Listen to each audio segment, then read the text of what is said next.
ಎಫೆಸದವರಿಗೆ ಬರೆದ ಪತ್ರದೊಂದಿಗೆ ನಿಮ್ಮೊಟ್ಟಿಗೆ ದೇವರ ವಚನವನ್ನ ಅಧ್ಯಯನ ಮಾಡಿಕೊಳ್ಳುವಂತ ಸದವಕಾಶವನ್ನ ಅನುಗ್ರಹಿಸಿಕೊಟ್ಟಂತ ದೇವರಿಗೂ ಈ ಒಂದು ಕಾರ್ಯಕ್ರಮವನ್ನ ಮುನ್ನಡೆಸುತ್ತಿರುವಂತ ತಂಡದವರೆಲ್ಲರಿಗೂ, ದ ಬಿಲ್ಡರ್ಸ್ ಅಫಿಷಿಯಲ್ ತಂಡದವರೆಲ್ಲರಿಗೂ ಕರ್ತನಾದ ಯೇಸುವಿನ ನಾಮದಲ್ಲಿ ನನ್ನ ವಂದನೆಗಳು. ಸರಿ, ನಾವು ಎಫೆಸ ಪತ್ರದ ಒಂದು ಅಧ್ಯಯನದಲ್ಲಿ ಇದ್ದೀವಿ. ಕಳೆದ 4 ಸಂಚಿಕೆಯಲ್ಲಿ ನಾನು ಎಫೆಸ ಪತ್ರದ ಕುರಿತಾಗಿರುವಂತಹ ಬಾಹ್ಯವಾದ ಒಂದು ಅವಲೋಕನ, ಒಂದು ಬಾಹ್ಯವಾದ ಒಂದು ಪಕ್ಷಿ ನೋಟ ನಾನು ನಿಮಗೆಲ್ಲರಿಗೂ ತಿಳಿಸಿದೆ. ನಿಮ್ಮಲ್ಲಿ ಬಹುತೇಕ ಎಲ್ಲರಿಗೂ ಅದು ನೆನಪಿದೆ ಅಂತ ನಾನು ನಂಬ್ತೀನಿ. ಇವತ್ತು ಈ ಪತ್ರಿಕೆಯ ದೈವಜ್ಞಾನದ ಕುರಿತಾಗಿ ಅಥವಾ ದೈವಜ್ಞಾನ ಶಾಸ್ತ್ರದ ಕುರಿತಾಗಿ ನಾನು ಹೇಳುವುದಕ್ಕೆ ಬಯಸ್ತೇನೆ. ಓಕೆ, ಸೊ ಈ ಎಫೆಸ ಪತ್ರ ಬಹಳ ವಿಶೇಷವಾದ ಪತ್ರ. ಅದರಿಂದಲೇ ಈ ಪತ್ರದ ಒಂದು ಅಧ್ಯಯನಕ್ಕೆ ದೇವರು ನನ್ನನ್ನು ನಡೆಸಿರುವುದು. ದೇವರು ಪ್ರಕಟಣೆ ಪುಸ್ತಕದಲ್ಲಿ 7 ಸಭೆಗಳಿಗೆ ಬರೆಯುವಾಗ ಕರ್ತನಾದ ಯೇಸು ಮೊಟ್ಟ ಮೊದಲನೇದಾಗಿ ಬರೆದ ಪತ್ರ ಎಫೆಸ ಸಭೆಗೆ ಎಂಬುದನ್ನು ಜ್ಞಾಪಕಿಸಿಕೊಳ್ಳುವುದು ಒಳ್ಳೆ. So when Jesus was giving the revelation to the pastors, the first epistle the Lord started to write is the epistle to the pastor of the pastor of church in Ephesus. ಕರ್ತನು ಮೊಟ್ಟ ಮೊದಲನೇದಾಗಿ ತನ್ನ ಸಂದೇಶವನ್ನು ಬರೆದದ್ದು ಎಫೆಸದ ಸಭೆಗೆ ಎಂಬುದಾಗಿ. ಆ ಸಭೆಯ ಪಾಸ್ಟ್ರಿಗೆ ದೇವರು ಬರೆಯುತ್ತಾರೆ, ಪಾಸ್ಟ್ರ ಮೂಲಕವಾಗಿ ವಿಶ್ವಾಸಿಗಳಿಗೆ ಬರೆಯುತ್ತಾರೆ. ಸೊ ಇಲ್ಲಿ ನಾವು ಗಮನಿಸಬೇಕಾದ ಮುಖ್ಯವಾದ ಒಂದು ಸಂಗತಿ, ಎಫೆಸ ಸಭೆಗೆ ಮಾತ್ರವಲ್ಲ, ಎಲ್ಲ 7 ಸಭೆಗಳಿಗೂ ಸ್ವಾಮಿ ಬರೆದಾಗ ಅವೆಲ್ಲದರ ಆರಂಭದಲ್ಲಿ ನಾವು ನೋಡುವಂತ ಒಂದು ಮುಖ್ಯವಾದಂತ ವಿಷಯ ಏನಪ್ಪಾ ಅಂತಂದ್ರೆ, ಸಭೆಯ ದೂತನಿಗೆ ಬರೆ. ಸಭೆಯ ದೂತನಿಗೆ ಬರೆ. ಸಭೆಯ ದೂತನಂದರೆ ಬೇರೆ ಯಾರು ಅಲ್ಲ, ಸಭಾ ಪಾಲಕನಾಗಿದ್ದಾನೆ. So when God and the Lord Jesus Christ, who is the head of the church, when he is writing the epistles or writing this message to the 7 churches in the book of Revelation, he is primarily writing these letters or these messages to the pastors, and through the pastors he is conveying this message to the believers to the respective churches. So adli in those letters, the first letter is letter to the church in Ephesus. ಇದು ಬಹಳ ಮುಖ್ಯವಾದ ಸಂಗತಿ. ಆಮೇಲೆ ಕೊನೆಯ ಸಂದೇಶ ಲೆವೋದಿಕೀಯ ಸಭೆಗೆ ಅಂತ ನಮಗೆ ಗೊತ್ತಿದೆ. ಸೊ ಇಲ್ಲಿ ನಾನು ಹೇಳುವುದಕ್ಕೆ ಬಯಸುವಂತ ಮುಖ್ಯವಾದ ಒಂದು ವಿಷಯ, ಈ ಸಭೆಗಳಿಗೆಲ್ಲ ಬರೆಯುವಾಗ ಯೇಸು ಸ್ವಾಮಿ ಅಲ್ಲಿ ದೇವರ ಸೇವಕರಿಗೆ ಮೊದಲನೇದಾಗಿ ಎಚ್ಚರಿಸ್ತಾನೆ, ಸಭಾ ಪಾಲಕರನ್ನ ಎಚ್ಚರಿಸ್ತಾನೆ. ಆ ಸಂದೇಶ, ಒಂದೊಂದು ಸಭೆಗೂ ದೇವರು ಹೇಳುವಂತ ಸಂದೇಶವನ್ನು ಓದುವಾಗ ಆ ಒಂದು ಸಭೆ ಬಿಟ್ಟು ಬೇರೆ ಎಲ್ಲ ಸಭೆಗೂ ದೇವರು ಬರೆಯುವಂತ ಒಂದು ಸಂಗತಿ, ಪಶ್ಚಾತ್ತಾಪ ಪಡು, ರಿಪೆಂಟ್, ದೇವರ ಕಡೆಗೆ ತಿರುಗಿಕೋ. Into every church except one, the Lord is telling, repent and turn to me. ಪಶ್ಚಾತ್ತಾಪ ಪಟ್ಟು ನನ್ನ ಕಡೆಗೆ ತಿರುಗಿಕೋ ಎಂಬುದಾಗಿ. ಹಾಗಾದರೆ ಅನೇಕ ಬಾರಿ ನಾನು ಇದನ್ನು ತಪ್ಪು ತಿಳ್ಕೊಂಡೆ. ಅದಕ್ಕೆ ನಾನು ನಿಮಗೆ ವಿಶೇಷವಾಗಿ ಈ ಒಂದು ಅಧ್ಯಯನ ಸಮಯದಲ್ಲಿ ಸೇರಿಕೊಂಡಿರುವಂತ ಪಾಸ್ಟರ್ಗಳಿಗೆ ನಾನು ಬಹಳ ಪ್ರೀತಿಯಿಂದ ಹೇಳುವಂತ ಮಾತು, ದೇವರು ನನಗೆ ಹೇಳಿದಂತ ಒಂದು ಮಾತು, ನಿಮಗೂ ನಾನು ಅದನ್ನ ಹೇಳುವುದಕ್ಕೆ ಬಯಸ್ತೀನಿ. ನಾವು ಸೇವಕರಾಗಿ ಅನೇಕ ಬಾರಿ ನಾವು ವಿಶ್ವಾಸಿಗಳಿಗೆ ಉಪದೇಶ ಮಾಡುತ್ತೇವೆ, ಖಂಡಿತ ಉಪದೇಶ ಮಾಡಲೇಬೇಕು. ಆದರೆ ದೇವರು ಮೊದಲು ಉಪದೇಶ ಮಾಡುವುದು ಸಭಾ ಪಾಲಕರಿಗೆ. ದೇವರು ಮೊದಲು ಸಂದೇಶ ಕೊಡೋದು ಸೇವಕರಿಗೆ. ಸೇವಕರು ಅದನ್ನ ಪಡೆದುಕೊಂಡ ನಂತರ ಅವರು ಅದನ್ನ ಸ್ವೀಕಾರ ಮಾಡಿಕೊಂಡದ ನಂತರ ಅವರು ಅದು ವಿಶ್ವಾಸಿಗಳಿಗೆ ಬೋಧಿಸಬೇಕು.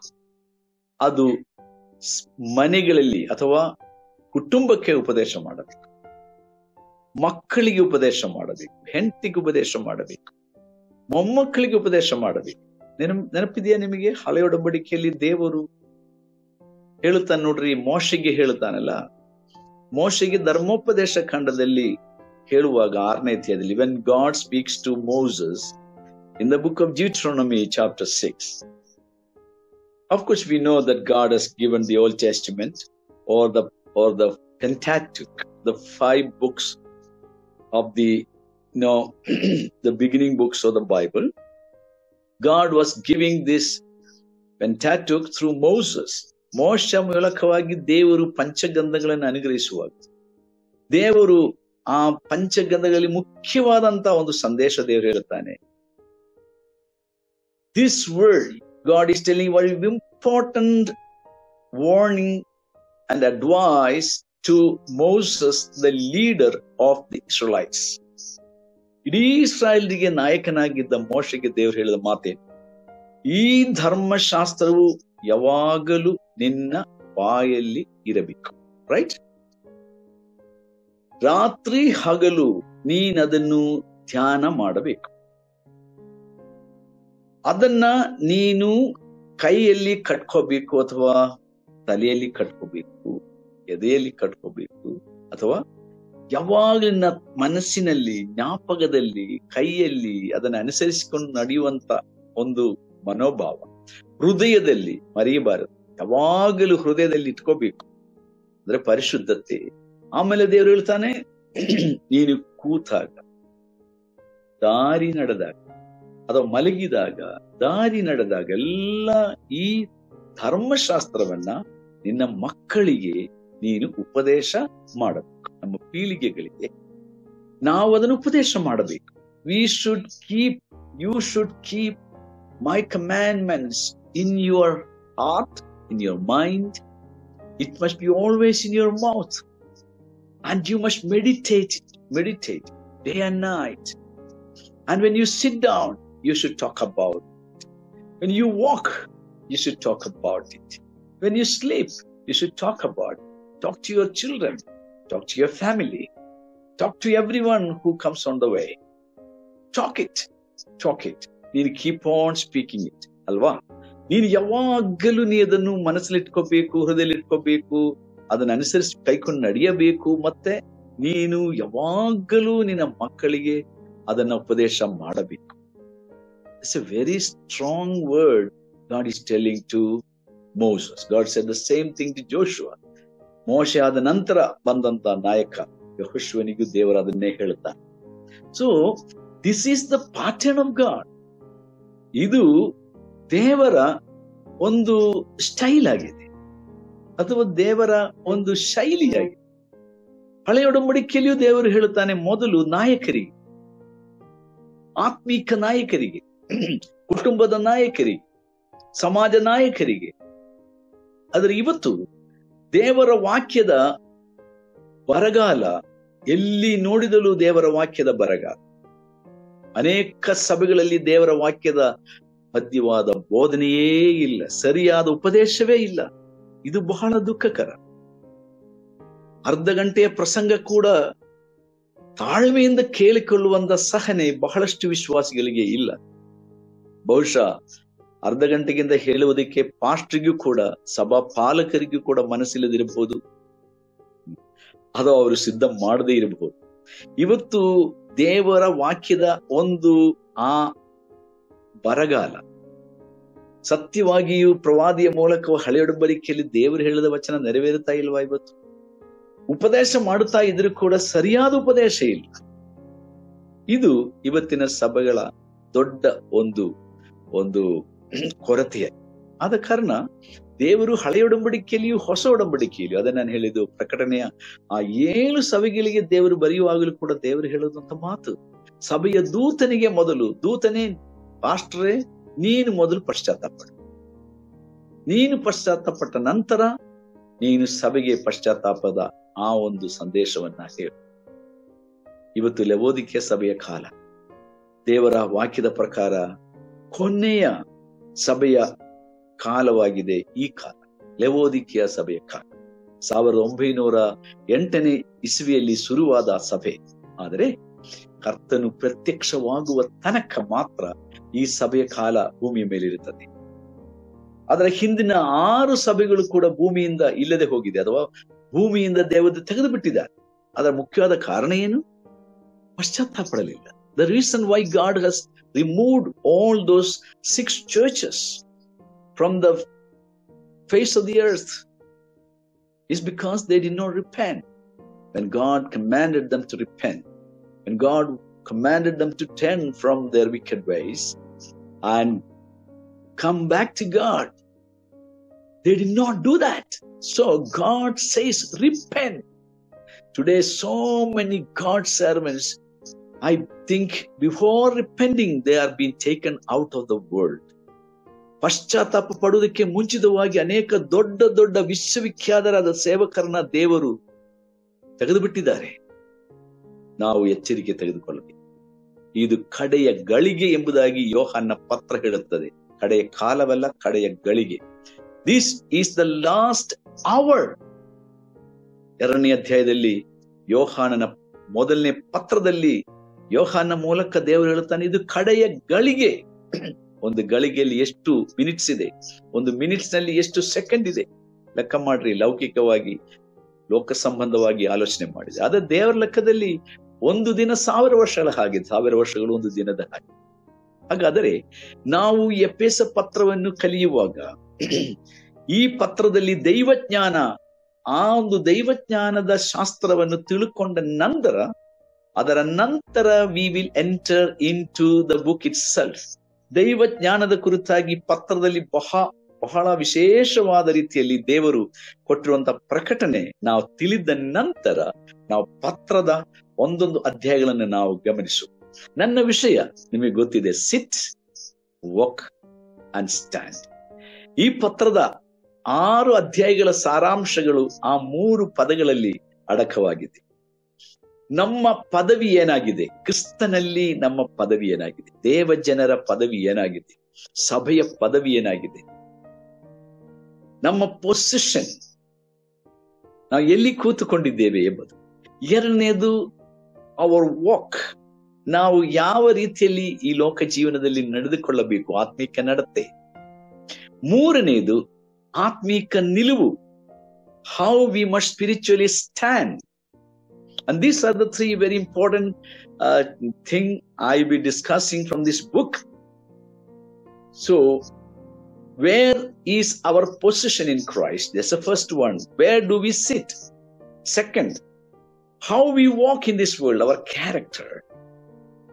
Namma atmika nadate, our spiritual walk with God and with one another. And third, our spiritual stand. Namma niluvu. How do we stand in this world, in our spiritual life? Where do we stand? ಆದ ಕಾರಣ ಈ 3 ಪದಗಳ ಆಧಾರದ ಮೇರೆಗೆ ನಾವು ಅಧ್ಯಯನ ಮಾಡಿಕೊಳ್ತಾ ಇದ್ದೇವೆ. ಆದರೆ ಆ ಅಧ್ಯಯನವನ್ನು ಮುಂದುವರಿಯೋದಕ್ಕೆ ಮುಂಚಿತವಾಗಿ ಈ ಪತ್ರಿಕೆ ದೈವಜ್ಞಾನ ಶಾಸ್ತ್ರ ಅಂತ ಹೇಳಿದ್ರೆ ದೇವರ ಕುರಿತಾಗಿ ಈ ಪತ್ರ ಏನು ಹೇಳುತ್ತದೆ. ಓಕೆ, ಸತ್ಯವೇದದಲ್ಲಿ 14 ಪತ್ರಿಕೆಗಳಿವೆ, ನಿಮಗೆ ಗೊತ್ತಿದೆ. You know that there are 14 letters in the Bible, including the Hebrews. Okay, but in all these epistles, the book of Romans, the epistle to the Romans is the first doctrinal epistle in the New Testament. ರೋಮಾಪುರದವರಿಗೆ ಬರೆದ ಪತ್ರ ಇದು ಹೊಸ ಒಡಂಬಡಿಕೆಯ ಮೊಟ್ಟ ಮೊದಲನೆಯ ಉಪದೇಶದ ಒಂದು ಪತ್ರವಾಗಿದೆ. ಸಭೆಗೆ ದೇವರು ಪೌಲನ ಮೂಲಕವಾಗಿ ಕೊಟ್ಟಿರತಕ್ಕಂಥ ಉಪದೇಶದ ಕುರಿತಾಗಿರುವ ಪತ್ರ ರೋಮಾಪುರದವರಿಗೆ ಬರೆದ ಪತ್ರ. 2ನೇ ಪತ್ರ ಚಿಕ್ಕದಾಗಿದ್ದರೂ ಬಹಳ ವಿಶೇಷವಾದ ಪತ್ರವೇ ಎಫೆಸದವರಿಗೆ ಬರೆದ ಪತ್ರ. ಇದು ಕೂಡ ಡಾಕ್ಟ್ರಿನಲ್, ಇದು ಕೂಡ ದೇವರ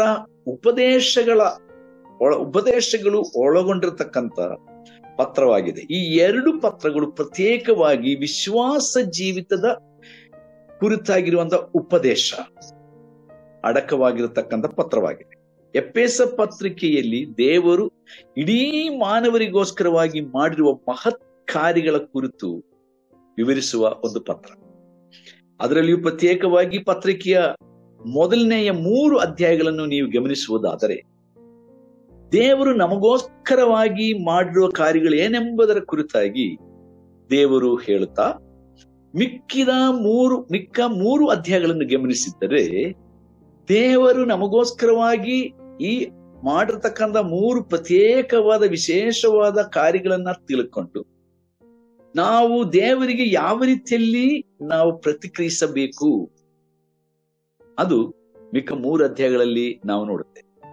ಆದರೆ ನಾನು ಸ್ವಲ್ಪ ಬೇರೆ ರೀತಿಯಲ್ಲಿ ಇದಕ್ಕೆ ಹೆಡ್ಡಿಂಗ್ ಕೊಟ್ಟಿದ್ದೀನಿ, ಶಿರೋನಾಮೆ ಕೊಟ್ಟಿದ್ದೀನಿ. ಬಟ್ ನಾನು ಹೇಳುದು ಈ ರೀತಿಯಾಗಿ ಕೂಡ ನಾವು ಈ ಪತ್ರವನ್ನು ಕಲಿಯಬಹುದು. ಆದ ಕಾರಣ ಈ ಪತ್ರವನ್ನು ಕಲಿಯುವಾಗ ದೈವ ಜ್ಞಾನದ ಶಾಸ್ತ್ರ ಏನು, ಅಥವಾ ಈ ಪತ್ರದಿಂದ ನಾವು ದೈವಶಾಸ್ತ್ರದ ಜ್ಞಾನವನ್ನ ಯಾವ ರೀತಿಯಲ್ಲಿ ದೇವರಲ್ಲಿ ನಮಗೆ ಪ್ರಕಟಿಸಿದ್ದಾನೆ ಎಂಬುದನ್ನು ತಿಳಿದುಕೊಳ್ಳುವುದು ಬಹಳ ಒಳ್ಳೆಯದು. So we have to learn about the theological aspects of this book, the book of Ephesians. Okay, so first I want to share with you the 3 very important attributes of God or characteristics of God. When we study theology, ದೈವ ಶಾಸ್ತ್ರವನ್ನು ನಾವು ಕಲಿಯುವಾಗ there is a physical attribute and there is also a spiritual attributes ಎಂಬುದಾಗಿ ನಾವು ಕಲಿತೀವಿ. ಅಥವಾ ದೇವರ ಗುಣಲಕ್ಷಣಗಳನ್ನು ಕಲಿಯುವಾಗ ಆತ್ಮಿಕವಾದ ಗುಣಲಕ್ಷಣಗಳಿದೆ ಮತ್ತು ಭೌತಿಕವಾದ ಶಾರೀರಿಕವಾದ ಗುಣಲಕ್ಷಣಗಳಿದೆ. ಇಲ್ಲಿ ಮೊದಲು ನಾವು ನೋಡುವುದು ಮೊದಲನೇದಾಗಿ ಯೇಸು ಕ್ರಿಸ್ತನ ತಂದೆಯಾದ ದೇವರು ಎಂಬುದಾಗಿ ಎಫೆಸ 1ನೇ ಅಧ್ಯಾಯದ 3ನೇ ವಚನದಲ್ಲಿ ನಾವು ನೋಡುತ್ತೇವೆ. ನಮ್ಮ ಕರ್ತನಾದ ಯೇಸು ಕ್ರಿಸ್ತನ ದೇವರು ತಂದೆಯು ಆಗಿರುವಾತನಿಗೆ ಸ್ತೋತ್ರ ಎಂಬುದಾಗಿ 3ನೇ ವಚನದಲ್ಲಿ.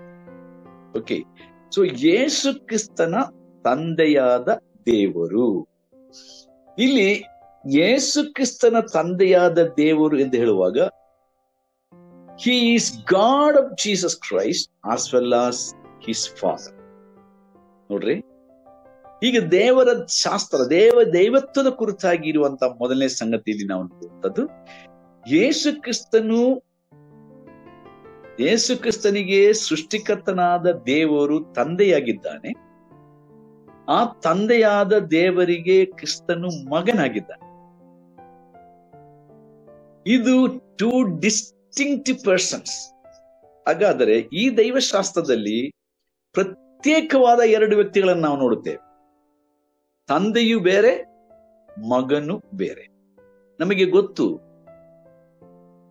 ನಮಗೆ ದೈವಶಾಸ್ತ್ರ ಕಲಿಯುವಾಗ ತಂದೆಯಾದ ದೇವರು, ಕುಮಾರನಾದ ದೇವರು, ಪವಿತ್ರಾತ್ಮನಾದ ದೇವರು, ತ್ರಯೇಕ ದೇವರು, 3 ಪ್ರತ್ಯೇಕವಾದ ವ್ಯಕ್ತಿಗಳು ಒಳಗೊಂಡಂತ ಈ ಒಂದು ತ್ರಿತ್ವದ ಕುರಿತಾಗಿ ಅಥವಾ ತ್ರಯೇಕತೆಯ ಕುರಿತಾಗಿ ಸತ್ಯವೇದು ನಮಗೆ ಬಹು ಸ್ಪಷ್ಟವಾಗಿ ಹೇಳುತ್ತದೆ. ತಂದೆಯು ಮಗನಲ್ಲ, ಮಗನು ತಂದೆಯಲ್ಲ, ತಂದೆಯು ಮಗನು ಪವಿತ್ರಾತ್ಮನಲ್ಲ. 3 ಪ್ರತ್ಯೇಕವಾದ ವ್ಯಕ್ತಿಗಳಾಗಿದ್ದಾರೆ. ಆದರೆ ಕೆಲವರು ತಪ್ಪಾಗಿ ಬೋಧಿಸ್ತಾರೆ, ತಂದೆಯು ಮಗನು ಪವಿತ್ರಾತ್ಮನು ಒಬ್ಬರೇ ಆಗಿದ್ದಾರೆ. ಆದರೆ ಇದು ತಪ್ಪಾದ ಉಪದೇಶ. ಅದನ್ನು ಇವಾಗ ನನಗೆ ಹೇಳಲಿಕ್ಕೆ ನನಗೆ ಸಮಯವಿಲ್ಲ, ಯಾಕಂದ್ರೆ ಆ ವಿಷಯ ಬೇರೆಯಾಗಿದೆ. ನಮ್ಮ ಅಧ್ಯಯನದ ವಿಷಯ ಎಫೆಸದವರಿಗೆ ಬರೆದ ಪತ್ರ. So our subject is the book of Ephesians. So many people still confused with this very, very clear teaching of the whole Bible, that God the Father and God the Son and God the Holy Spirit, all the 3 are distinct person in itself. ಈ 3 ಬೇರೆ ಬೇರೆ ವ್ಯಕ್ತಿಗಳಾಗಿದ್ದಾರೆ. But in essence ಅಂದರೆ ಅವರ ಎಸ್ಸೆನ್ಸಿನಲ್ಲಿ ಗುಣಲಕ್ಷಣಗಳಲ್ಲಿ ಒಂದೇ ಗುಣಲಕ್ಷಣ ಹೊಂದಿದವರಾಗಿದ್ದಾರೆ. ಅವರ ಅಸ್ತಿತ್ವದಲ್ಲಿ, ಅವರ ಗುಣಾತಿಶಯಗಳಲ್ಲಿ ಒಂದೇ, ಆದರೆ ವ್ಯಕ್ತಿತ್ವದಲ್ಲಿ ಬೇರೆಯಾಗಿದೆ. ಒಬ್ಬನೇ ದೇವರು ನಮಗೆ ಗೊತ್ತು, ಆದ್ರೆ ಆ ಒಬ್ಬನೇ ದೇವರು ಈ ಮೂವರು ಕೂಡ ಒಬ್ಬ ದೇವರೇ ಆಗಿದ್ದಾರೆ. ಆದರೆ ಆತರ ಎಸ್ಸೆನ್ಸಿನಲ್ಲಿ, ಅಥವಾ ಏನ್ ಹೇಳ್ತೀರಾ, ಅದು ಹೇಗೆ ನಿಮಗೆ ನಾನು ಹೇಳೋದು, ಮೂಲತ್ವದಲ್ಲಿ ಒಬ್ಬ ದೇವರಾಗಿದ್ದಾರೆ, ಒಂದೇ ಸ್ವಭಾವದವರಾಗಿದ್ದಾರೆ. ಆದರೆ ಮೂರು ಪ್ರತ್ಯೇಕ ವ್ಯಕ್ತಿಗಳಾಗಿದ್ದಾರೆ. ತಂದೆಯಾದ ದೇವರು ಬೇರೆ, ಮಗನಾದ ಯೇಸು ಬೇರೆ, ಪವಿತ್ರಾತ್ಮನಾದ ದೇವರು. ಇಲ್ಲಿ ಈ ಮೂವರು ದೇವರೆಂಬುದಾಗಿ ಸತ್ಯವೇದ ನಮಗೆ ಸ್ಪಷ್ಟವಾಗಿ ಹೇಳುತ್ತದೆ. ಯೇಸು ಸ್ವಾಮಿ ಕುರಿತಾಗಿ ಇಲ್ಲಿ ಪೌಲನು ಪ್ರಕಟಿಸುವಂತ ಒಂದು ಸತ್ಯ ಗಮನಿಸಿ, ಯೇಸು ಕ್ರಿಸ್ತನ ತಂದೆಯಾದ ದೇವರು, ಇದು ಮೊದಲನೇ ಸಂಗತಿ. 3ನೇ ವಚನದಲ್ಲಿ ಇನ್ನೊಂದು ಗುಣಾತಿಶಯ ದೇವರ ಕುರಿತಾಗಿ ಕರುಣಾನಿಧಿಯಾಗಿರುವ ದೇವರು ಎಂಬುದಾಗಿ 2ನೇ ಅಧ್ಯಾಯದ 4ನೇ ವಚನದಲ್ಲಿ ನಾವು ನೋಡುತ್ತೇವೆ. ಕರುಣಾನಿಧಿಯಾಗಿರುವ ದೇವರು ನಮ್ಮ ಮೇಲೆ ಮಹಾಪ್ರೀತಿಯನ್ನಿಟ್ಟು. ಕರುಣಾನಿಧಿಯಾದ ದೇವರ ಇನ್ನೊಂದು ಶ್ರೇಷ್ಠವಾದ ಗುಣಾತಿಶಯ. 3ನೇ ಅಧ್ಯಾಯದ 9ನೇ ವಚನ, chapter 3 and verse 9. It says, God is the creator of the whole universe. Okay, that's the third thing. First, Jesus Christ, the Father of Jesus Christ and the Son Jesus Christ. Second one is the chapter 2 and verse 4. It says, God of mercy. That's the second character of God. And third, He is the creator of everything. Chapter 3 and verse 9. ಸಮಸ್ತವನ್ನು ಸೃಷ್ಟಿಸಿದ ದೇವರಲ್ಲಿ ಎಂಬುದಾಗಿ ನಾವು ನೋಡುತ್ತೇವೆ. ಸಮಸ್ತವನ್ನು ಸೃಷ್ಟಿಸಿದ, God who created all things. God is the creator. In creation we know Father was there. In creation we know Jesus was there. In creation the Holy Spirit was there. In their act, ಅವರ ಕೆಲಸದಲ್ಲಿ ಮೂವರು ಒಪ್ಪಿಕೊಂಡರು. It is called essence. ಒಪ್ಪಿಗೆ, agreement, decision making. ಮೂವರು ಒಟ್ಟಾಗಿ, the three together made the decision to create the whole world. ಈ ಸೃಷ್ಟಿಗಳನ್ನೆಲ್ಲ ಸೃಷ್ಟಿ ಮಾಡಿದಂತ ಸೃಷ್ಟಿಕರ್ತನಾದ ದೇವರು. ಓಕೆ, ಸೊ ಇಲ್ಲಿ 3 ಸಂಗತಿಗಳನ್ನ ನಾನು ಹೇಳಿದೆ. ಯೇಸು ಕ್ರಿಸ್ತನ ತಂದೆಯಾದ ದೇವರು, 3 things I have been saying, and He is the God of mercy, and third, He is the creator of everything. ಸಮಸ್ತವನ್ನು ಸೃಷ್ಟಿ ಮಾಡಿದಾತ. He is the Father of Jesus Christ. ಯೇಸು ಕ್ರಿಸ್ತನ ತಂದೆಯಾದ ದೇವರು. ಯೇಸು ಕ್ರಿಸ್ತನಿಗೆ ಒಬ್ಬ ತಂದೆ ಇದ್ದಾನೆ. ಯೋಸೇಫನು ಯೇಸುವಿನ ತಂದೆಯಲ್ಲ. ಕೆಲವರು ಹಾಗೆ ಭಾವಿಸಿಕೊಳ್ಳುತ್ತಾರೆ. Some people think that Joseph was the father of God. Most of the Christians in the world, they write this in an abbreviation, JMJ. Jesus, Joseph, Mary, and Jesus. ಅದರ ಅರ್ಥ. Joseph is the father, Mary is the mother, and Jesus is the son God. So they have made these 3 persons in their concept, theological concept of theology. ದೈವಶಾಸ್ತ್ರ ಜ್ಞಾನದಲ್ಲಿ ಇವರು ಈ ರೀತಿಯಾಗಿ ತಿಳ್ಕೊಂಡಿದ್ದಾರೆ. ಯೋಸೇಫನೆಂಬ ಯೇಸುವಿನ ಸಾಕು ತಂದೆ, ಮರಿಯಳು ಎಂಬ ಸಾಕು ತಾಯಿ, 3ನೇದು ಯೇಸು ಕ್ರಿಸ್ತನೆಂಬ ರಕ್ಷಕ. ಈ ರೀತಿಯಾದಂತ ಒಂದು ಟ್ರಿನಿಟಿ ಅಥವಾ ತ್ರಯೇಕತ್ವವನ್ನ ಇವರು ಕಂಡುಕೊಂಡಿದ್ದಾರೆ, ಕಂಡು ಹಿಡಿದಿದ್ದಾರೆ. ಬಟ್ ನಿಮಗೆ ಗೊತ್ತಿದೆಯಾ, ಯೇಸು ಸ್ವಾಮಿಯನ್ನು ಯಾರೂ ಹುಟ್ಟಿಸಲಿಲ್ಲ ಅಂತ ನಿಮಗೆ ಗೊತ್ತಾ? Do you know that nobody have given birth to Jesus? or nobody brought Jesus into this world. He himself born into this world. ಯೇಸು ಸ್ವಾಮಿಯನ್ನು ಯಾರು ಹುಟ್ಟಿಸಲಿಲ್ಲ. ಯೇಸು ಸ್ವಾಮಿಗೆ ಯಾರು ಜನನ ಕೊಡಲಿಲ್ಲ. Don't be confused. ನಾನಿಗೆ ಹೇಳುವಾಗ ನಿಮಗೆ ಡೌಟ್ ಆಗೋದು ಬೇಡ್ರಿ. ನಾನು ವಾಕ್ಯ ತೋರಿಸ್ತೇನೆ. I will show you the words, the reference from the book of Matthew. ಮತ್ತಾಯನ ಬರೆಸುವಾರ್ತೆ 1ನೇ ಅಧ್ಯಾಯ 16ನೇ ವಚನ. Matthew chapter 1 and verse 16. The book of Matthew tells us about the genealogy of Jesus. ಅಲ್ವಾ?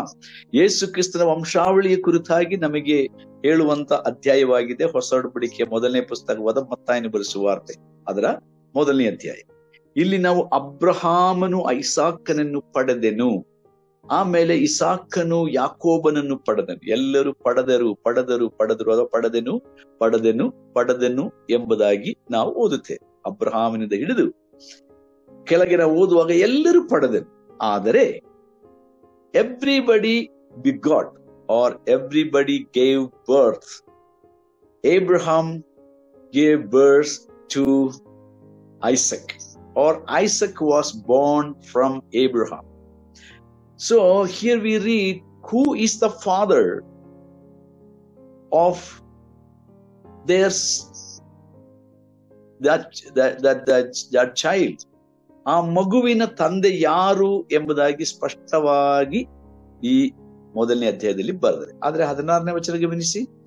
But you just look into verse 16. ಯಾಕೋಬನು ಮರಿಯಳ ಗಂಡನಾದ ಯೋಸೇಫನನ್ನು ಪಡೆದನು. ಈ ಮರಿಯಳಲ್ಲಿ ಕ್ರಿಸ್ತನೆಂಬ ಯೇಸು ಹುಟ್ಟಿದನು. Underline that. ಈ ಮರಿಯಳಲ್ಲಿ ಕ್ರಿಸ್ತನೆಂಬ ಯೇಸು ಹುಟ್ಟಿದನು. ಯೇಸುವನ್ನು ಯಾರು ಹುಟ್ಟಿಸಲಿಲ್ಲ ಅಂತಾನೆ ಅರ್ಥ. It simply means in this Mary Jesus was born. Who gave birth to Jesus? Mary. ಮರಿಯಳು ಯೇಸುವಿಗೆ ಜನನ ಕೊಟ್ಟಳ? ಇಲ್ಲ. ಮರಿಯಳಲ್ಲಿ ಯೇಸು ಹುಟ್ಟಿದನು. ಸೊ ಯೇಸು ತನ್ನಷ್ಟಕ್ಕೆ ಹುಟ್ಟಿದ. ದೇವರನ್ನು ಯಾರು ಹುಟ್ಟಿಸಕ್ ಆಗಲ್ರಿ. That's a simple theology. Nobody can give birth to God. If anybody can give birth to God, the one who gave birth is greater than the one who is born. ದೇವರಿಗೆ ಯಾರಾದ್ರೂ ದೇವರಿಗೆ ಜನ್ಮ ಕೊಡಕ್ಕೆ ಸಾಧ್ಯವಾದರೆ ಯಾರು ಜನ್ಮ ಕೊಟ್ಟರೋ ಅವರು ಹುಟ್ಟಿದವರಿಗಿಂತ ಹೆಚ್ಚಿನವರಲ್ವೇ? Here it says very clearly, says Jesus was born. He himself is born. ಆತನು ಯಾರು ಹುಟ್ಟಿಸಲಿಲ್ಲ.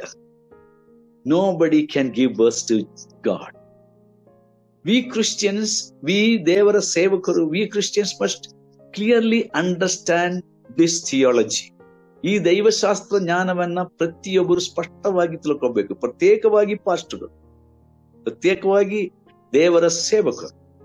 ಯೇಸುವನ್ನು ಯಾರು ಹುಟ್ಟಿಸಲಿಲ್ಲ. ಯೇಸು ತನ್ನಷ್ಟಕ್ಕೆ ಹುಟ್ಟಿ ಬಂದ. ಯೋಸೇಫನು ಹುಟ್ಟಿಸಲಿಲ್ಲ, ಮರಿಯಳು ಕೂಡ ಹುಟ್ಟಿಸಲಿಲ್ಲ. ಯೇಸುವಿನಲ್ಲಿ ಪುರುಷ ಬೀಜವೇ ಇರಲಿಲ್ಲ, ದೇವರ ಬೀಜ ಇತ್ತು. ಆದ್ರೆ ನಾವು ಲೌಕಿಕವಾದ ರೀತಿಯಲ್ಲಿ ಯೋಚನೆ ಮಾಡಬಾರದು. ಅಥವಾ ಬೇರೆ ಅನ್ಯ ಧರ್ಮದಲ್ಲಿ ದೇವರು ಮನುಷ್ಯರನ್ನ ಹುಟ್ಟಿಸುವುದಕ್ಕಾಗಿ ಒಬ್ಬ ಮನುಷ್ಯ ಸ್ತ್ರೀಯನ್ನ ಅಥವಾ ಇನ್ನೊಬ್ಬ ಮನುಷ್ಯನನ್ನ ಬಳಸಿಕೊಂಡ ಹಾಗೆ ಸೃಷ್ಟಿಕರ್ತನಾದ ದೇವರು ಬಳಸಿಕೊಂಡಿಲ್ಲ. ಅಗತ್ಯವೇ ಇಲ್ಲ. ಸರ್ವಶಕ್ತನಾದ ದೇವರಿಗೆ ಅದರ ಅಗತ್ಯವಿಲ್ಲ.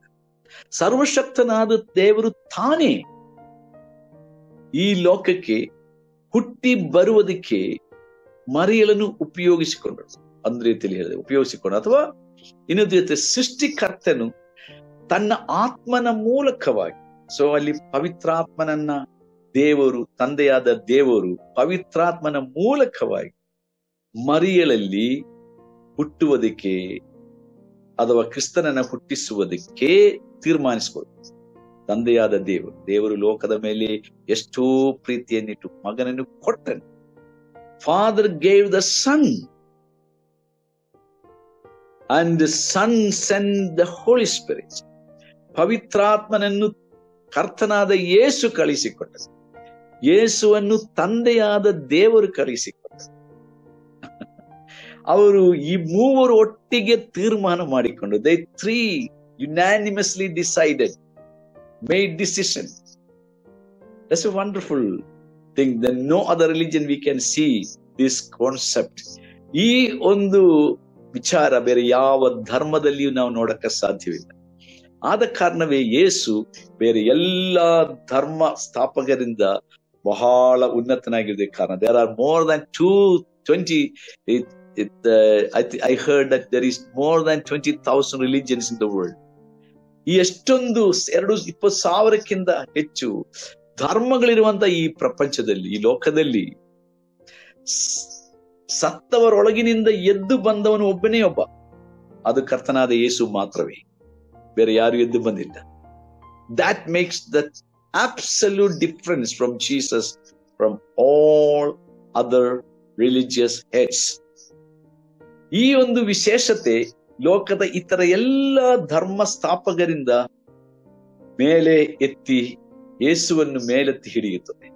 ಸೊ ಯೇಸು ಸ್ವಾಮಿ ತನ್ನಷ್ಟಕ್ಕೆ ಹುಟ್ಟಿ ಬಂದನು. ಯೋಹಾನ ಸುವಾರ್ತೆಯಲ್ಲಿ ನಾವು ನೋಡುತ್ತೇವೆ, ರಕ್ತ ಮಾಂಸದಿಂದ ಜನ ಹುಟ್ಟುತ್ತಾರೆ.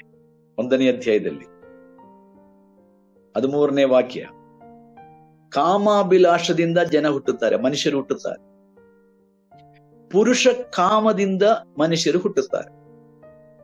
ಈ 3 ಕಾರಣಗಳಿಂದ ಮನುಷ್ಯರು ಭೂಮಿಗೆ ಹುಟ್ಟುತ್ತಾರೆ. ಅಥವಾ ಮೂರು ಪ್ರವೃತ್ತಿಯಿಂದ ಮನುಷ್ಯರೆಲ್ಲರೂ ನಾವು ಎಲ್ಲರೂ ಹುಟ್ಟಿದೆ. ಆದರೆ ಯೇಸು ಹಾಗೆ ಹುಟ್ಟಲಿಲ್ಲ.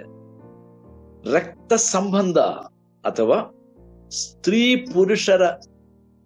ಪುರುಷನ ಬೀಜ ಸಂಕಲನದಿಂದ ಯೇಸು ಹುಟ್ಟಲಿಲ್ಲ. ಕಾಮಾಭಿಲಾಷೆಯ ಪರಿಣಾಮವಾಗಿ ಯೇಸು ಹುಟ್ಟಲಿಲ್ಲ.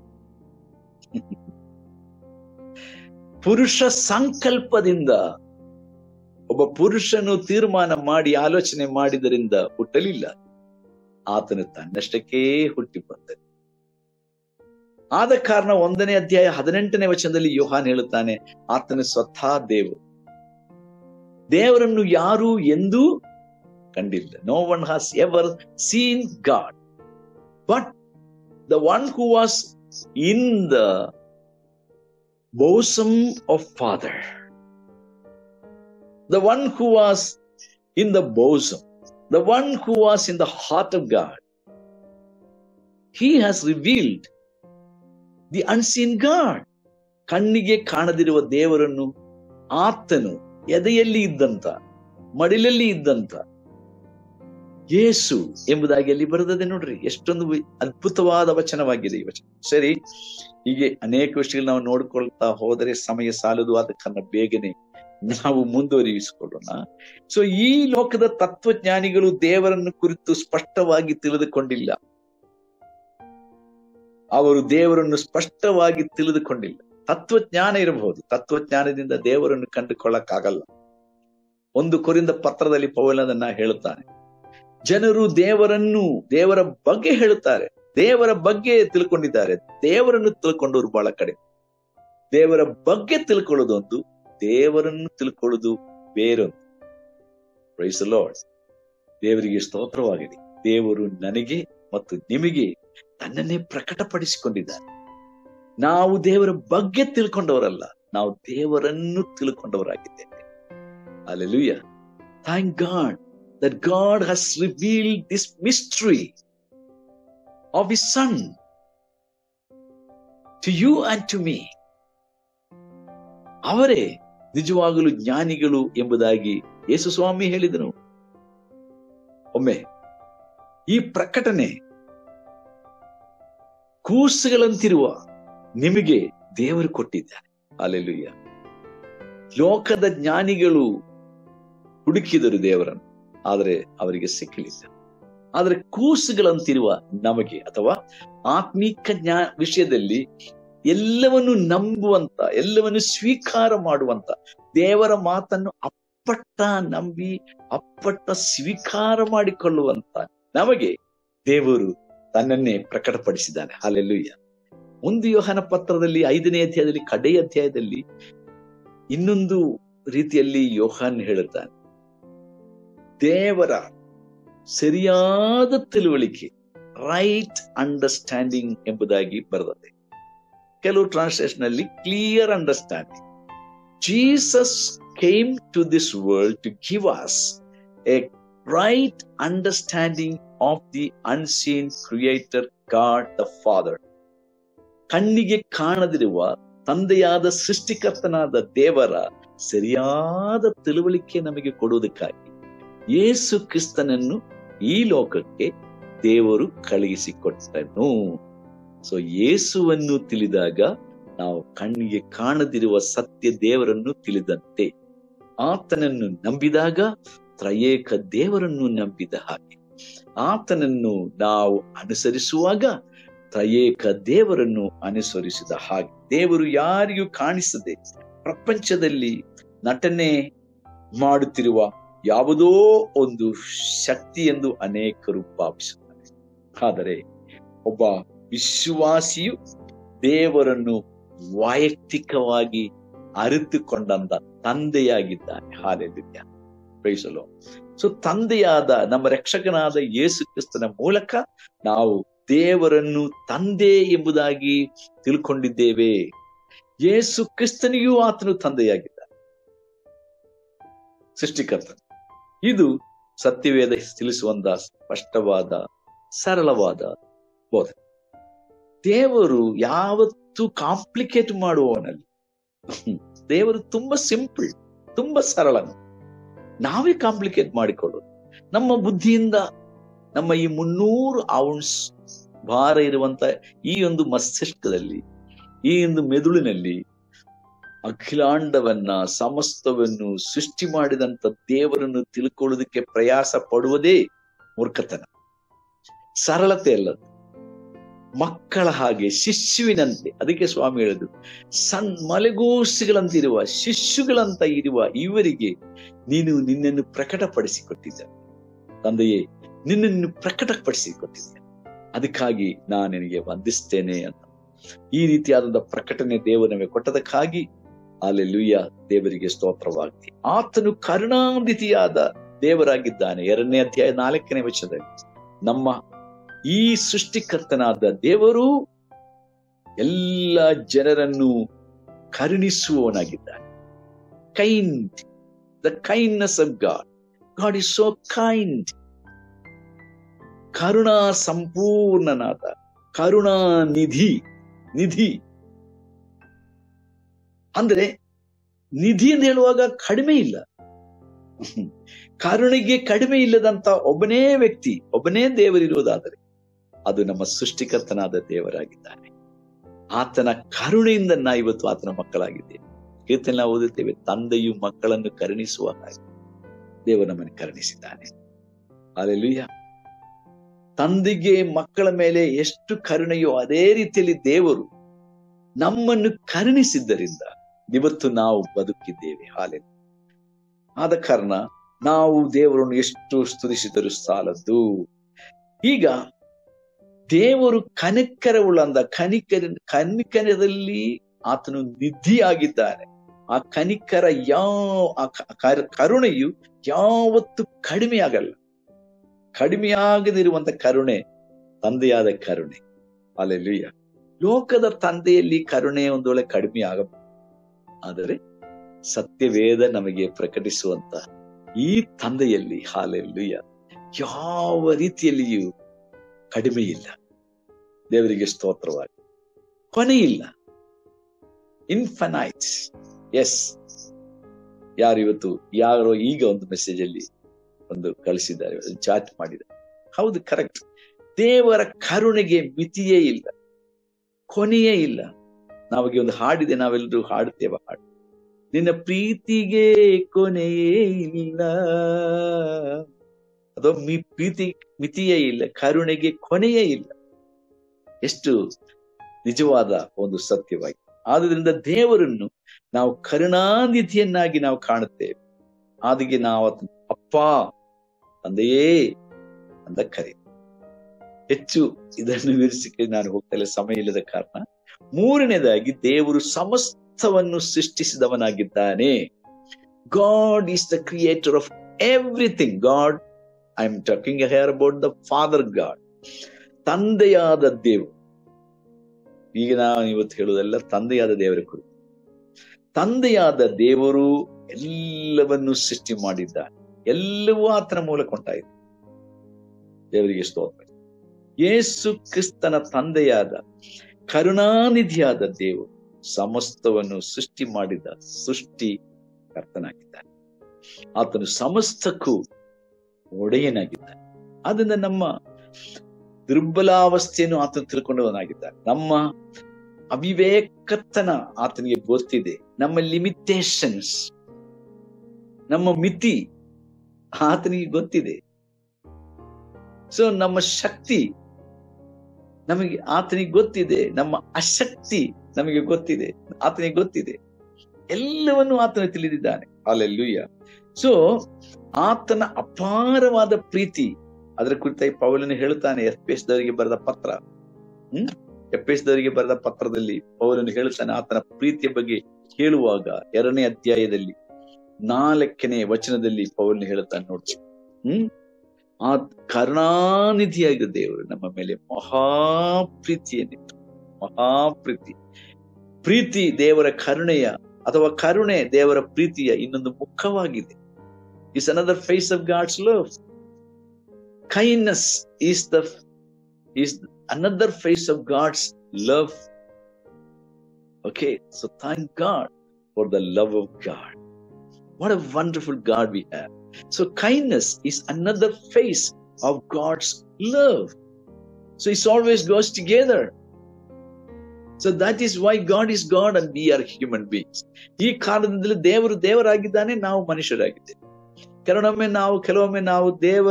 ನಾವು ಪ್ರೀತಿ ಹೇಳ್ತೇವೆ, ಅದೇ ಸಮಯದಲ್ಲಿ ನಾವು ಕರುಣೆ ತೋರಿಸ, ಕರೆಕ್ಟ್ ಅಲ್ವಾ? ಕನಿಕರವಿಲ್ಲದೆ ಕೆಲವೊಮ್ಮೆ ನಾವು ವರ್ತಿಸ್ತೇವೆ, ಕನಿಕರವಿಲ್ಲದೆ ನಾವು ಮಾತಾಡ್ಕೊಳ್ತೇವೆ. ಆದ್ರೆ ದೇವರು ಪ್ರೀತಿ ಸ್ವರೂಪನಾಗಿರುವ ದೇವರು, ಮಹಾಪ್ರೀತಿಯುಳ್ಳ ದೇವರು. ಆತನು ಕರುಣಾ ನಿಧಿಯಾಗಿದ್ದಾನೆ. ಆ ನಿಧಿ, ಟ್ರೆಷರ್, ಅಲ್ಲಿ ಯಾವುದಕ್ಕೂ ಕಡಿಮೆ ಇರಲ್ಲ. ಕರುಣೆಗೆ ಕಡಿಮೆ ಇರಲ್ಲ. ಮಹಾಪ್ರೀತಿ, ಪ್ರೀತಿಗೆ ಕೊನೆ ಇಲ್ಲ, ಪ್ರೀತಿಗೆ ಕಡಿಮೆ ಆಗಲ್ಲ. ದೇವರಿಗೆ ಸ್ತೋತ್ರ. ನಮ್ಮೆಲ್ಲರ ಪ್ರೀತಿ ಕಡಿಮೆ ಆಗುತ್ತೆ, ಯಾಕಂದ್ರೆ ನಾವು ದೇವರಲ್ಲ. ಕೆಲವೊಮ್ಮೆ ನಾವು ಬಹಳ ಮಧುರವಾದ ಮಾತುಗಳು ಆಡುತ್ತೇವೆ ಅಲ್ವಾ? ತಂದೆಗೆ ಹೇಳುತ್ತೇವೆ, ತಾಯಿಗೆ ಹೇಳುತ್ತೇವೆ, ಅಥವಾ ನಾವು ತಾಳಿ ಹೆಂಡತಿಗೆ ಹೇಳ್ತೇವೆ, ನಮ್ಮ ಹೊಟ್ಟೆಯಲ್ಲಿ ಹುಟ್ಟಿದ ಮಕ್ಕಳಿಗೆ ಹೇಳ್ತೇವೆ, ನಾನು ಬಹಳ ನಿನ್ನ ಪ್ರೀತಿ ಮಾಡುತ್ತೇನೆ. ಸತ್ತಾಗ ಸಮಾಧಿ ಬಳಿಗೆ ತನಕ ಅಷ್ಟೇ ಅಲ್ವಾ? ಸಮಾಧಿ ಬಳಿಗೆ ಅಷ್ಟೇ ನಮ್ಮ ತನಕ ಮಾತ್ರ ನಮ್ಮ ಪ್ರೀತಿ. ಯಾರಾದ್ರೂ ಸಮಾಧಿಗೆ ಬಿದ್ದು ಸಾಯ್ತಾರಾ? ಬಹಳ ಕಡಿಮೆ, ಬಹಳ ಕಡಿಮೆ. ಒಂದು ವೇಳೆ ಇದ್ರೂ ಇರಬಹುದು. ಹಿಂದಿನ ದಿವಸಗಳಲ್ಲಿ ಸತಿ ಎಂಬ ಒಂದು ಚಟುವಟಿಕೆ ಇತ್ತು. ಬಲವಂತವಾಗಿ ಗಂಡನು ಸತ್ತರೆ ಗಂಡನ ಒದೆಗೆ ಹೆಂಡತಿಯನ್ನು ಬಲವಂತವಾಗಿ ಬಲಾತ್ಕಾರವಾಗಿ ಅಲ್ಲಿ ಹಾಕಿ ಅವಳನ್ನ ಆಹುತಿ ಮಾಡಿಕೊಳ್ಳುವಂಥದ್ದು. ಅದು ನಿಜವಾದ ಪ್ರೀತಿ ಅಲ್ಲ. ಸೊ ಅದನ್ನ ನಿಲ್ಲಿಸಿದವರು ಮೋಹನ್ ರಾಯ್ ಮತ್ತು ರಾಜಾರಾಮ್ ಮೋಹನ್ ರಾಯ್ ಎಂಬವರು, ಹಾಗೂ ಭಾರತ ಕಂಡಂತ ಅತಿ ಶ್ರೇಷ್ಠ ಮಿಷನರಿ ವೀರರು. ಅವರ ಹೆಸರು ಕಲ್ಕತ್ತಾದಲ್ಲಿ ಇದ್ದಂತ ಸರಾಂಬೂರ್ ವಿಶ್ವವಿದ್ಯಾಲಯವನ್ನು ಸ್ಥಾಪನೆ ಮಾಡಿದಂತ reverend William Carey, reverend doctor William Carey. So ಇವರ ಪ್ರಯತ್ನದಿಂದ ನಮ್ಮ ಭಾರತದಲ್ಲಿ ಆ ಒಂದು ಸತಿ ಎಂಬ ಕ್ರೂರವಾದಂತ ಪದ್ಧತಿ ನಿಲ್ಲಿಸಲಾಯಿತು. ಬಟ್ ನಾನು ಹೇಳ್ತಾ ಇರೋದು, ಪ್ರೀತಿ ಎಂಬುವಂಥದ್ದು, ನಮ್ಮ ಎಲ್ಲ ಪ್ರೀತಿ, ಮನುಷ್ಯರೆಲ್ಲರ ಪ್ರೀತಿಗೆ ಕೊನೆಯುಂಟು, ಮಿತಿಯುಂಟು. ಆದರೆ ದೇವರ ಮಹಾಪ್ರೀತಿ ಅದಕ್ಕೆ ಕೊನೆಯಿಲ್ಲ. ಅದಕ್ಕೆ ಯಾರೊಬ್ಬರು ಹೀಗೆ ಹೇಳಿದ್ರು, ಒಬ್ಬ ಸೇವಕರು, ದೇವರು ಲೋಕದ ಎಷ್ಟೋ ಪ್ರೀತಿಯನ್ನಿಟ್ಟು ನಾವು ಎಷ್ಟು ನಾವು ಹಿಡ್ಕೊಳಕ್ ಆಗುತ್ತೋ ಅಷ್ಟು ನಾವು ಹೇಳಬಹುದಷ್ಟೇ. ಕೊನೆಗೆ ನಮಗೆ ಉಸಿರು ಕಟ್ಕೊಳ್ಳುತ್ತೆ, ಮತ್ತೆ ನಾವು ನಿಲ್ಲಿಸ್ಬೇಕಾದ್ರೆ. ಸೊ ದೇವರ ಪ್ರೀತಿ ಮಹಾಪ್ರೀತಿ. ದೇವರು ಸಮಸ್ತವನ್ನು ಸೃಷ್ಟಿ ಮಾಡಿದ ದೇವರು ಅದೇ ರೀತಿಯಲ್ಲಿ ಪ್ರೀತಿ ಸ್ವರೂಪನಾದ ದೇವರು. 1 ಯೋಹನ 3:4 ವಾಕ್ಯದಲ್ಲಿ ನಾವು ಮಾನವರಿಗಿಂತ ಹೆಚ್ಚಾಗಿ ದೇವರು ನಮ್ಮ ಬೇರೆ ಯಾರನ್ನು ಪ್ರೀತಿ ಮಾಡಿದ, ಮನುಷ್ಯರನ್ನು ಪ್ರೀತಿ ಮಾಡಿದಕ್ಕಿಂತ ಹೆಚ್ಚಾಗಿ ದೂತರನ್ನು ಪ್ರೀತಿಸಲಿಲ್ಲ, ಯಾವ ಸೃಷ್ಟಿಯನ್ನು ಪ್ರೀತಿ ಮಾಡಲಿಲ್ಲ, ನಮ್ಮನ್ನು ಪ್ರೀತಿ ಮಾಡಿದೆ. ಕಾರಣ ಏನು ಗೊತ್ತಾ? ನಾವೆಲ್ಲರೂ ದೇವರ ಸರಿಸ್ವರೂಪ, ದೇವರ ಸರಿಸ್ವರೂಪಿಗಳು ನಾವು. ಆತನು ನಮ್ಮನ್ನು ತನ್ನ ಸಾರೂಪ್ಯದಲ್ಲಿ ಹೋಲಿಕೆಗೆ ಸರಿಯಾಗಿ ಸೃಷ್ಟಿ ಮಾಡಿದ್ದಾನೆ. ಹಲ್ಲೆಲೂಯಾ. ಪ್ರತಿ ಮನುಷ್ಯನು ಕಪ್ಪಗಿರಲಿ, ಬೆಳ್ಳಗಿರಲಿ, ಕೆಂಪಿಗಿರಲಿ, ಹಲ್ಲೆಲೂಯಾ, ಪ್ರತಿ ಮನುಷ್ಯನು ದೇವರ ಮುಖ ಮುದ್ರೆಯಾಗಿದೆ. ಆದ ಕಾರಣ ಬೈಬಲ್ ನಮಗೆ ಹೇಳುತ್ತದೆ, ದೇವರು ನಮ್ಮನ್ನು ಎಷ್ಟೋ ಪ್ರೀತಿ ಮಾಡಿ, ಮಹಾಪ್ರೀತಿ, ಮಹಾದೇವರು ಮಹಾಪ್ರೀತಿ ಮಾಡಿದರು. ದೇವರಿಗೆ ಸ್ತೋತ್ರ. ತೀರ್ಥನ ಪುಸ್ತಕದಲ್ಲಿ ನಾವು ಓದುತ್ತೇವೆ, ನಮ್ಮ ಕರ್ತನಾದ ಯೇಸು ಮಹಾದೇವರು. ಆ ಮಹಾದೇವರು ನಮ್ಮನ್ನು ಮಹಾಪ್ರೀತಿ ಮಾಡಿದನ. ಯೇಸು ಪ್ರೀತಿ ಮಾಡೋದಕ್ಕೆ ಮೊದಲು, ಅಥವಾ ಯೇಸು ಪ್ರೀತಿಯ ಒಂದು ನಿದರ್ಶನವಾಗಿ ಭೂಮಿಗೆ ಹುಟ್ಟಿ ಬರುವುದಕ್ಕೆ ಮುಂಚೆ ತಂದೆಯು ನಮ್ಮನ್ನು ಮಹಾಪ್ರೀತಿ ಮಾಡಿದ. ಆದ ಕಾರಣ ಮಗನು ಒಪ್ಪಿಕೊಂಡನು. ಮಗನು, ನಾನು ಹೋಗ್ತೀನಿ, ನಾನು ಅವರ ಪರವಾಗಿ ಸಾಯ್ತೀನಿ, ಅವರಿಗೆ ವಿಮೋಚನೆಯ ಮಾರ್ಗವನ್ನು ಉಂಟು ಮಾಡುತ್ತೇನೆ ಅಂತ ಹೇಳ್ತಾರೆ. ಸೊ ಯೇಸು ಸ್ವಾಮಿ ತನ್ನ ಮಗನ ಮೂಲಕವಾಗಿ ನಮಗೆ ತನ್ನ ಪ್ರೀತಿಯನ್ನು ಸಿದ್ಧಾಂತಪಡಿಸಿ, ಸೃಷ್ಟಿಕರ್ತನ ದೇವರು ತನ್ನ ಪ್ರಭಾವವನ್ನು ಸೃಷ್ಟಿಗಳ ಮೂಲಕ ಪ್ರಕಟಿಸಿದಾಗ್ಯೂ ಕೂಡ ಅದೆಲ್ಲದಕ್ಕಿಂತ ಹೆಚ್ಚಾಗಿ ದೇವರು ತನ್ನ ಪ್ರೀತಿಯನ್ನು ನಮಗೆ ಪ್ರಕಟಿಸಿದ್ದು ತನ್ನ ಮಗನ ಮೂಲಕವಾಗಿ. ಹಲ್ಲೆಲೂಯಾ. ಯೇಸು ಕ್ರಿಸ್ತನ ಮೂಲಕವಾಗಿ ಅನಾದಿ ಕಾಲದಿಂದಲೂ ದೇವರು ಮಾಡಿದ ಸಂಕಲ್ಪ ಎಂಬುದಾಗಿ ಎಫೆಸ ಪತ್ರ 3ನೇ ಅಧ್ಯಾಯದ 10 ಮತ್ತು 11ನೇ ವಾಕ್ಯದಲ್ಲಿ ನಾವು ನೋಡುತ್ತೇವೆ. We read in the book of Ephesians chapter 3 verse 10 and 11. You know what it says? It says, so that through God, through the church, the manifold wisdom of God might now be made known to the rulers and authorities in the heavenly places. This was according to the eternal purpose that he was realized in Christ Jesus our Lord. ಇದೊಂದು mystery, ಇದೊಂದು ಗುಟ್ಟು, ಇದೊಂದು ರಹಸ್ಯ, ಇದೊಂದು ಮರ್ಮ. ಎಫೆಸ ಪತ್ರದಲ್ಲಿ ಕೆಲವು ಮರ್ಮಗಳ ಬಗ್ಗೆ ನಾವು ಓದುತ್ತೇವೆ, ನಾವು ಕಲಿಯುತ್ತೇವೆ ಮುಂದಿನ ದಿನಗಳಲ್ಲಿ. ಇದು ಕೂಡ ಒಂದು ಮರ್ಮ ಎಂಬುದಾಗಿ ನಾವು ನೋಡುತ್ತೇವೆ. ನೋಡ್ರಿ, ದೇವರು ನಮ್ಮ ಕರ್ತನಾದ ಕ್ರಿಸ್ತ ಯೇಸುವಿನಲ್ಲಿ ಅನಾದಿ ಕಾಲದಿಂದ ಮಾಡಿದ ಸಂಕಲ್ಪದ ಮೇರೆಗೆ ತನ್ನ ನಾನಾ ವಿಧವಾದ ಜ್ಞಾನವು ಪರಲೋಕದಲ್ಲಿ ರಾಜ್ಯತ್ವಗಳಿಗೂ ಅಧಿಕಾರಿಗಳಿಗೂ ಈಗ ಕ್ರೈಸ್ತ ಸಭೆಯ ಮೂಲಕ ಗೊತ್ತಾಗಬೇಕೆಂಬುದನ್ನು ಉದ್ದೇಶಿಸಿದ್ದನ್ನು ನೋಡ್ರಿ, ಕ್ರೈಸ್ತ ಸಭೆಯ ಮೂಲಕ ಗೊತ್ತಾಗಬೇಕೆಂಬುದನ್ನು ಉದ್ದೇಶಿಸಿದನು. ಸಭೆ ಎಂಬುದು ದೇವರ ರಹಸ್ಯ. ಓಕೆ, ಬಟ್ ಅದೇ ಸಮಯದಲ್ಲಿ ಯೇಸು ಕ್ರಿಸ್ತನ ಮೂಲಕವಾಗಿರುವ ಈ ಜ್ಞಾನ ಅನಾದಿ ಕಾಲದಿಂದಲೂ ದೇವರ ಮನಸ್ಸಿನಲ್ಲಿ ಇದ್ದಂತ ಒಂದು ಗುಟ್ಟು. ಸೊ ಕ್ರಿಸ್ತನ ಮೂಲಕ, ತನ್ನ ಮಗನ ಮೂಲಕ, ರಕ್ಷಕನಾದ ಯೇಸುವಿನ ಮೂಲಕ ಜಗತ್ತಿಗೆಲ್ಲರಿಗೂ ಅಥವಾ ಮನುಷ್ಯರೆಲ್ಲರಿಗೂ ದೇವರ ಸಾರೂಪ್ಯದಲ್ಲಿ ಹೋಲಿಕೆಗೆ ಸರಿಯಾಗಿ ಸೃಷ್ಟಿಸಲ್ಪಟ್ಟ ನಮ್ಮೆಲ್ಲರ ವಿಮೋಚನೆ, ಅದು ದೇವರ ಅನಾದಿ ಕಾಲದ ಒಂದು ಯೋಜನೆಯಾಗಿತ್ತು, ಆಲೋಚನೆಯಾಗಿತ್ತು. ಇದು ಪರಲೋಕದಲ್ಲಿಯೂ ಗುಟ್ಟಾಗಿತ್ತು, ದೂತರುಗಳಿಗೆ ಗುಟ್ಟಾಗಿತ್ತು, ಅವರಿಗೆ ಗೊತ್ತಿರಲಿಲ್ಲ. ಪರಲೋಕದ ಮಿಲಿಯಾಂತರ ಜೀವಿಗಳಿಗೆ ಇದು ಗೊತ್ತಿರಲಿಲ್ಲ, ಗುಟ್ಟಾಗಿತ್ತು. ಬಟ್ ಕಾಲವು ಪರಿಪೂರ್ಣವಾದಾಗ, ಅಂತ್ಯ ಕಾಲದಲ್ಲಿ, ಹಲ್ಲೆಲೂಯಾ, ಕಾಲವು ಪರಿಪೂರ್ಣವಾದಾಗ, ಯಾವಾಗ ಕಾಲ ಪರಿಪೂರ್ಣವಾಯಿತು? ಗಲಾತ್ಯದವರಿಗೆ ಬರೆದ ಪತ್ರದ ಪ್ರಕಾರವಾಗಿ ಕಾಲವು ಪರಿಪೂರ್ಣವಾದಾಗ ಸ್ತ್ರೀಯಲ್ಲಿ ಹುಟ್ಟಿದವನಾಗಿ ಎಂಬುದಾಗಿ ಬರೆದದ್ದು. ದೇವರ ಲೆಕ್ಕದಲ್ಲಿ ಕಾಲವು ಪರಿಪೂರ್ಣಗೊಂಡದ್ದು ಯೇಸು ಭೂಮಿಗೆ ಮನುಷ್ಯ ಜನ್ಮವನ್ನು ತಾಳಿಕೊಂಡಾಗ. ಆಗ ಅಂತ್ಯಕಾಲ ಶುರುವಾಯಿತು. BC 314ನೇ ಇಸವಿಯಲ್ಲಿ ಅಂತ ಹೇಳಬಹುದು. ಕ್ರಿಸ್ತ ಪೂರ್ವ 3 ಅಥವಾ 4ನೇ ಇಸವಿಯಲ್ಲಿ ಅಂತ್ಯಕಾಲ ಶುರುವಾಯಿತು. ಅಂದ್ರೆ ಆಗ ಯೇಸು ಹುಟ್ಟಿ ಬಂದ. ಯೇಸು ಹುಟ್ಟಿದಾಗ ಈ ಜಗತ್ತಿನ ಅಂತ್ಯ ಶುರುವಾಯಿತು. ಈಗ ಅಂತ್ಯ ಗಳಿಗೆಯಾಗಿದೆ. ನಾನು ಆಗಲೇ ಹೇಳಿದೆ, ಯೋಹಾನ ಪತ್ರ ಮೊದಲನೇ ಪತ್ರದ 2ನೇ ಅಧ್ಯಾಯದಲ್ಲಿ ಯೋಹಾನ ಹೇಳುತ್ತಾನೆ, ಮಕ್ಕಳೇ, ಇದು ಅಂತ್ಯ ಗಳಿಗೆಯಾಗಿದೆ. ನನ್ನ ಪ್ರಿಯರಾದ ಮಕ್ಕಳೇ, ಇದು ಅಂತ್ಯ ಗಳಿಗೆ. ಸೊ ನಮಗೆ ಹೆಚ್ಚು ದಿನಗಳಿಲ್ಲ ಜೀವನ ಮಾಡಕ್ಕೆ. ಸುವಾರ್ತೆ ಸಾರುವುದಕ್ಕೆ ನಮಗೆ ಹೆಚ್ಚು ಕಾಲವಿಲ್ಲ. ನಮ್ಮ ಪದವಿಯನ್ನು ಈ ಜಗತ್ತಿಗೆ ಸಾರಿಕೊಳ್ಳುವುದಕ್ಕೆ ಹೆಚ್ಚು ಸಮಯವಿಲ್ಲ ಪ್ರಿಯರೇ. ಆದ ಕಾರಣ ಆದಷ್ಟು ಬೇಗನೆ ಕ್ರಿಸ್ತನ ಪ್ರಚಾರವನ್ನು ನಾವು ಮಾಡೋಣ. ಸೋಮಾರಿಗಳಾಗಬೇಡ. ನಮ್ಮ ಕರ್ತನು ಬೇಗ ಬರ್ಲಿಕ್ಕಿದ್ದಾನೆ. ಕರ್ತನು ಇದು ಗುಟ್ಟಾಗಿ ಇಟ್ಟಿಕೊಂಡಿದ್ದ ಪರಲೋಕದಲ್ಲಿ. ಆದರೆ ಸಮಯವು ತನ್ನ ಆ ಒಂದು ಅನಾದಿ ಕಾಲದ ಯೋಜನೆಯ ಪ್ರಕಾರ, ಆದಿಗಿಂತಲೂ ಹಿಂದೆ, ಆದಿ ಅಂದ್ರೆ ಆರಂಭವಿಲ್ಲ, ಅನಾದಿ ಇನ್ನು ಹಿಂದೆ ಎಷ್ಟು ವರ್ಷ ಯಾವ ಮನುಷ್ಯನಿಗೆ ಗೊತ್ತಿಲ್ಲ. ದೇವರು ಇದ್ದಾಗಿನಿಂದ ಎಂದು ಹೇಳಿದರೆ ತಪ್ಪಾಗುತ್ತೆ. ಜಗತ್ತು ಉತ್ಪತ್ತಿ ಆದಂಗ್ಲಿಂದಲ್ಲ, ದೇವರು ಇದ್ದಾಗಿನಿಂದ. ದೇವರು ಯಾವಾಗಿದ್ದ ಯಾರಿಗೂ ಗೊತ್ತಿಲ್ಲ.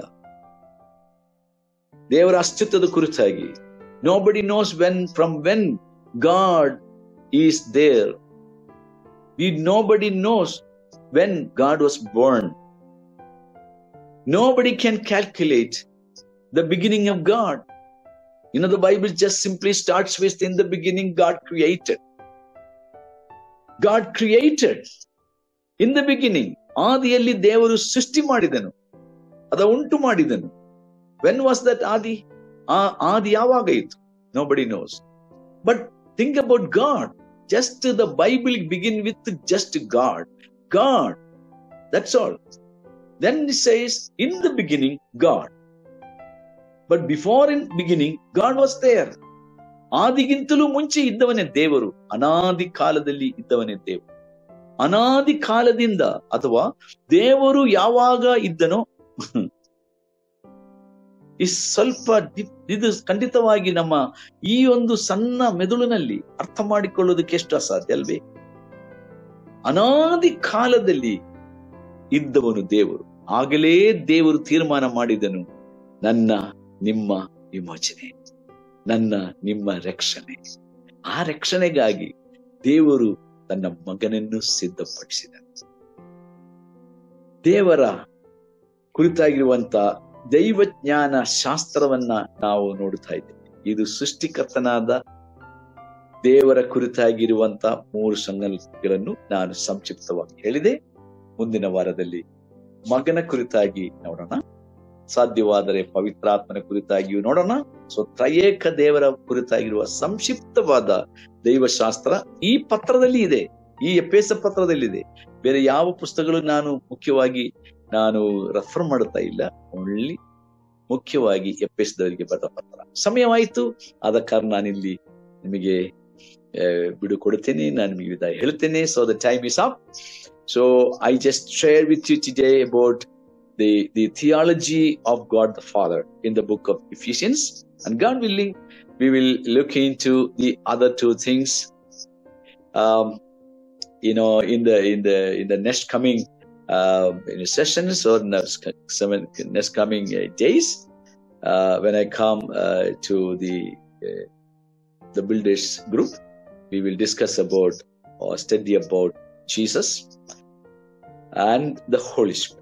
ಓಕೆ, 1 ನಿಮಿಷ ನಾವು ಪ್ರಾರ್ಥಿಸೋಣ. ಪ್ರೀತಿ ಸ್ವರೂಪನಾದ ದೇವರೇ, ಕರ್ತನಾದ ಯೇಸು ಕ್ರಿಸ್ತನ ಮೂಲಕವಾಗಿ ನೀನು ನಿನ್ನನ್ನ ನಮಗೆ ಪ್ರಕಟಪಡಿಸಿಕೊಟ್ಟದಕ್ಕಾಗಿ ಸ್ತೋತ್ರ. ಈ ಪ್ರಕಟಣೆಯು ನಿನ್ನ ಹೃದಯದ ಒಂದು ಆಲೋಚನೆಯಾಗಿತ್ತು. ಅನಾದಿ ಕಾಲದಿಂದಲೂ ಇದು ನಿನ್ನ ಮನಸ್ಸಿನೊಳಗೆ, ಹೃದಯದೊಳಗಿದ್ದಂತ ಆಲೋಚನೆ, ಗುಪ್ತವಾಗಿದ್ದಂತ, ಪರಲೋಕದ ಸಮಸ್ತ ಜೀವಿಗಳಿಗೂ ಗುಪ್ತವಾಗಿದ್ದಂತ ಈ ರಹಸ್ಯವನ್ನ ನೀನು ಕರ್ತನೆ ದೇವರೇ ಎಲ್ಲ ಸೃಷ್ಟಿಗಳಿಗೂ ನೀನು ಪ್ರಕಟಪಡಿಸೋದ್ರ ಮೂಲಕ ಎಲ್ಲ ಅಧಿಕಾರಿಗಳಿಗೂ ಸಮಸ್ತ ಆ ಪ್ರಭುತ್ವಗಳಿಗೂ ಕ್ರಿಸ್ತನ ಸಭೆಯ ಮೂಲಕ ಬಿಡುಗಡೆ ಹೊಂದಿದ, ರಕ್ಷಣೆ ಹೊಂದಿದ, ವಿಮೋಚಿಸಲ್ಪಟ್ಟ ಸಂಘದ ಮೂಲಕ, ಸಭೆಯ ಮೂಲಕ ನೀನು ಪ್ರಕಟಿಸಬೇಕೆಂದು ನಿನ್ನ ಅನಾದಿ ಕಾಲದ ಯೋಜನೆಯಾಗಿತ್ತು ಎಂಬುದನ್ನು ಗಮನಿಸುವಾಗ ಅದು ಎಷ್ಟೊಂದು ಅಪ್ಮೇಯವಾಗಿದೆ. ಸ್ವಾಮಿ, is such a great truth of your Lord eternal life, your eternal existence, the very day or when the very eternity you have decided this and you have revealed it through your son. ಅದಕ್ಕಾಗಿ ತುಂಬಾ ವಂದನೆಗಳು ಸ್ವಾಮಿ. ಇವತ್ತು ಈ ಅಧ್ಯಯನದಲ್ಲಿ ಸೇರಿಕೊಂಡ ಎಲ್ಲ ನಿನ್ನ ಮಕ್ಕಳಿಗಾಗಿ ಸ್ತೋತ್ರ. ಪ್ರತಿಯೊಬ್ಬರನ್ನು ಕುಟುಂಬವಾಗಿ, ವೈಯಕ್ತಿಕವಾಗಿ, ಸಭೆಯಾಗಿ ಆಶೀರ್ವದಿಸಿರಿ. ಮುಂದಿನ ಅಧ್ಯಯನದಲ್ಲಿಯೂ ನೀನು ನಮಗೆ ಸಹಾಯ ಮಾಡು. ಜ್ಞಾನ ವಿವೇಕವನ್ನು ನಮಗೆ ಅನುಗ್ರಹಿಸು. ಇನ್ನೂ ಹೆಚ್ಚಾಗಿ ನಿನ್ನ ಆಳವಾಗಿ, ನಿಕಟವಾಗಿ, ವೈಯಕ್ತಿಕವಾಗಿ ತಿಳ್ಕೊಳ್ಳುವಂತ ಕರ್ತನೆ ಕೃಪೆ, ಜ್ಞಾನ ನಮಗೆ ಅನುಗ್ರಹಿಸು. ಯೇಸು ಕ್ರಿಸ್ತನ ಮುಖಾಂತರವಾಗಿ ನಿನ್ನನ್ನು ದಿವಿನಿಂದ ಬೇಡಿಕೊಳ್ಳುತ್ತೇನೆ. Amen. God bless you all.